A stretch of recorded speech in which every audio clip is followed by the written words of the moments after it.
कहानी का आगाज एक नहायत जज्बाती मंजर से होता है जब सोया आंखों में आंसू लिए सीधी बीजान के पास पहुंचती है। वो भराई हुई आवाज में कहती है, बीजान, मेरी जिंदगी का फैसला मेरी मर्जी के बगैर न कीजिए, क्योंकि मेरे दिल में सिर्फ राफो के लिए मोहब्बत है। मैं किसी और को अपना शरीके हयात नहीं बना सकती। जोया की ये बात सुनने के बाद बीजान फौरन शम्सा को अपने कमरे में बुलाती है। जैसे ही शम्सा अंदर आती है, बीजान पूरे आतिमाद से ऐलान करती हैं, मैं अच्छी तरह सोच चुकी हूँ और मेरा आखिरी फैसला यही है कि जोया की शादी राफे ही से होगी। ये सुनते ही शम्सा सख्त हैरान रह जाती है और उस फैसले पर आतराज करती है, लेकिन इतने में साकब भी वहां आ जाता है।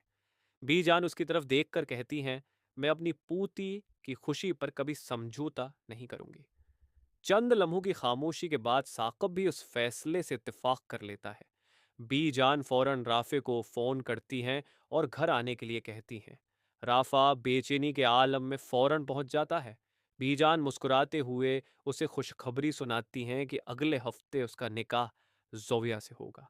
ये खबर सुनकर राफे की खुशी दीदनी होती है, जबकि जोया भी शर्माते हुए वहां आती है और दोनों की आंखों में मुस्तकबल के हसीन ख्वाब झलकने लगते हैं। लेकिन दूसरी तरफ कहानी अचानक खतरनाक मोड़ अख्तियार कर लेती है। रमला मुसलसल अपने रवैये से शामी को जहनी दबाव में मुब्तला रखती है। आखिरकार गुस्से और परेशानी में शामी घर से निकलता है, मगर कस्मत से एक होलनाक हादसे से दो चार कर देती है।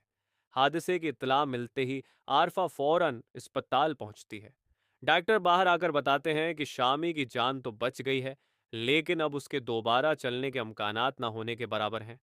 ये खबर सुनते ही रमला अपना असल चेहरा दिखा देती है।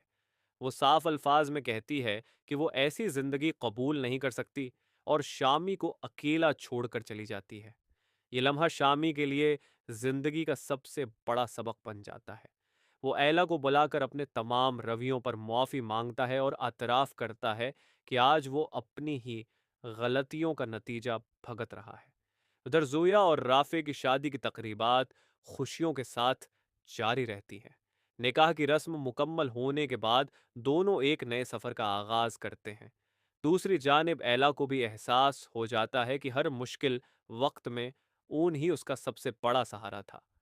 वो इसके सामने अपने दिल की बात रखती है और उससे मुआफ़ी मांगते हुए अपनी मोहब्बत का इजहार करती है।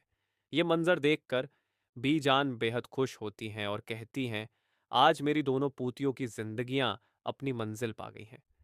इसी मौका पर ओर्नेला को एक खूबसूरत सरप्राइज देता है और ऐलान करता है कि वो अपनी नई जिंदगी की शुरुआत कश्मीर की हुसैन वादियों से करेंगे। ये सुनकर एला की खुशी दीदनी होती है और दोनों मोहब्बत और एतमाद के साथ अपने नए सफ़र पर रवाना हो जाते हैं। अगर आप भी रोज़ाना ऐसी दिलचस्प ड्रामा रिव्यूज़ और नई अपडेट्स सबसे